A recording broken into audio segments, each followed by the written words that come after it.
à 2. Cela s'est joué dans des petits détails et la victoire du Real s'est confirmée enfin à la 93e minute par le biais de Jules Bellingham. Nous pouvons dire ça, il a bien joué. Les joueurs se sont bien comportés, surtout au milieu du terrain. Sur le deuxième but de Vasquez, le joueur Cancelo n'a pas pu bien couvrir.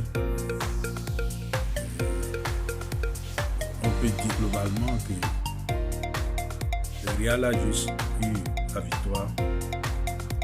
Ce que je pensais, ce que j'avais l'impression, c'était que le Real pouvait marcher sur le assez facilement. Mais si nous regardons de près le match, c'est Barça qui a pris en main le match, la première mi-temps, deuxième mi-temps et jusqu'à la fin. Ils n'ont pas démérité. Les joueurs se sont bien battus. Ils ont bien joué. Le Barça a prouvé qu'il a un grand niveau face à ce Real. La victoire, oui, au profit du Real. Mais il faut dire que le football, le Real était essoufflé. Bellingham ne se voyait même plus. Vinicius ne se voyait plus. Il était obligé de se faire sortir. Je ne sais pas quel joueur aujourd'hui qui s'est bien démarqué, peut-être les buteurs. Mais le Barça a mis à profit son expérience et son jeu de passe pour maîtriser le placement de Cancelo, le replacement de Jules Koundé. À la fin, cela a beaucoup joué. Aussi, l'envie de trop vouloir gagner a eu raison sur eux parce qu'un attaquant bien précis, pointu et très physique, ils ont rentré tout ce qu'ils ont dans leur sac. Mais cela n'a pas émoussé l'envie de gagner du Barça. Moi, je dis félicitations aux Barcelonais. Et pour le Real, 3 buts à 2. Et les buts sont marqués par le premier but de l'égalisation a été l'œuvre de Vinicius, qu'on ne se présente plus sur penalty. Le deuxième but de Vasquez sur même action que le troisième but de Bellingham. Il y a un problème de déplacement parce que au moment où l'autre centrait la balle, Jules Koundé courait dans le centre alors que Araujo venait déjà dans la centrale. Déjà qu'Araujo venait déjà dans la centrale, Jules Koundé devait jeter un coup d'œil en arrière pour savoir que Bellingham était à côté. Il n'a pas fait ça, il a couru comme ça. Mais là, alors que l'autre avait déjà vu Bellingham.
vrai, j'ai constaté la différence entre Rafinha et Joao Cancelo et Joao Félix Moura.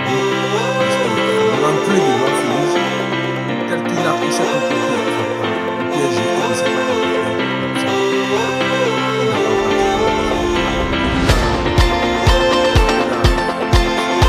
Ça n'a pas été, il n'a pas de coup à la fin de mais il n'a pas pu le plus difficile a été un peu comme tous les neufs.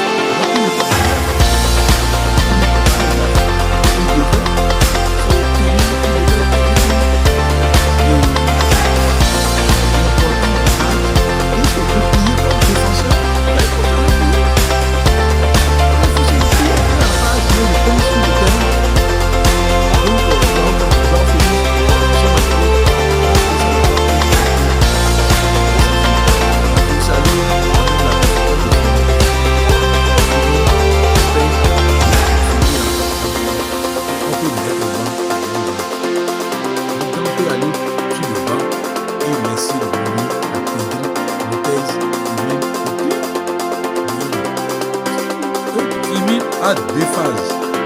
Lui qui est capable de prendre la connaissance de défendre, prendre le ballon au milieu de terrain, donner aux autres la priorité et aussi frapper. Il a beaucoup d'atouts.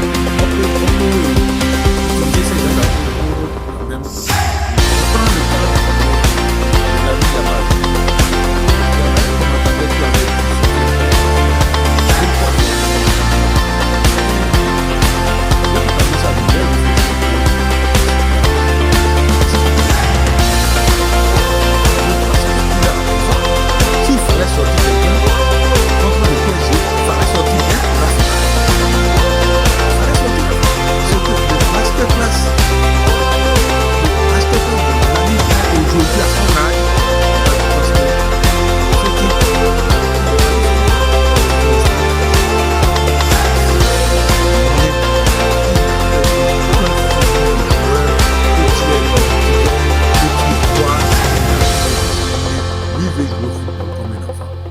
Et il a fait.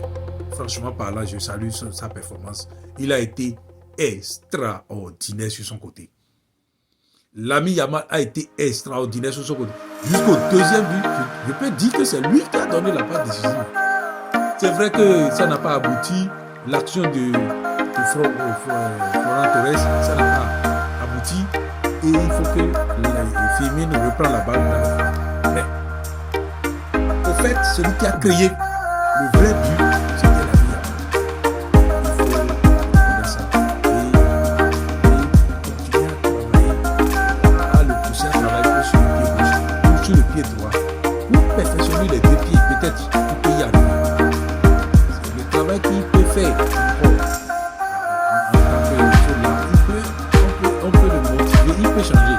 Il n'a pas encore 25 ans. On dit qu'il est purement gaucher. Si on lui parle, parce que s'il sait utiliser le pied droit, il sera un joueur parfait. S'il sait utiliser le pied droit, il sera un joueur parfait. Il faut que les entraîneurs commencent par travailler sur ça. Rafinha, je veux parler de Rafinha dans ce sens que chaque coup franc, je ne sais pas si je suis en train de mentir. Soit Rafinha a marqué un coup franc par accident, mais un coup franc techniquement frappé, avec des qualités et des talents. Je n'ai jamais vu Rafinha frapper un coup franc avec une aisance technique qui peut marquer le coup franc. Nous aussi, on a été joueurs, on a joué aussi. Mais quand moi je vois Rafinha, le reste c'est la précipitation parce qu'il marque de but. Les gars le laissent parce qu'il décide. Mais il faudrait que le coach mette fin à ça.